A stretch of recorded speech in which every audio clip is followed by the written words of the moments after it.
Gangs that people know about, everyone knows about: Crips, Bloods, Gangster Disciples, Juggalos are classified, the Insane Clown Posse fandom. They're a gang, according to the FBI. But not that many people know that there's gangs within law enforcement. Yeah. Nipsey and YG once said the biggest gang in LA is the Los Angeles Police Department. So we've known for a very long time that the Sheriff's Department gangs existed, but it's only within the last 10 or so years that they've been documented. For example, this is not an exaggeration or a metaphor when we say like the Sheriff's Department is a gang. They literally have tattoos and logos. And in Men's Central Jail specifically, on the third floor, they have the 3000 Boys, and like they're literal gangs. I mean, we've even seen pictures of them having mouse pads or other like gear and memorabilia with these images and logos and like things that are specific to individual stations. And yeah, we know from community members, like they've talked about in Men's Central Jail, what's called flashlight therapy, where they're literally beating people with flashlights. And we know from a lot of the families, there's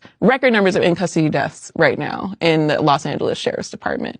And when I say that, I'm talking about the highest rate in the last 20 years. Do you think that has something to do with an initiation into the deputy gangs? I mean, allegedly, yes. But there's really not much known about it as far as like transparency. Well, it depends on what you mean by known. Well, they're not out there like, Yeah. making songs.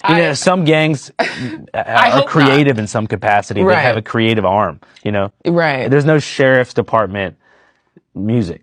No, they're lacking creativity. And just from an artistic perspective, their logos are also really ugly too. Oh, really? Yeah. If I had a picture of some of them, you'd be like, yeah, cops are bad at art. You think it's like one of the dude's wives on like Microsoft Paint or something? Because if I had a gang called the Executioners, I could make a sick ass logo for it. The logo is butt ugly, actually. Damn, Yeah. that's crazy. Yeah.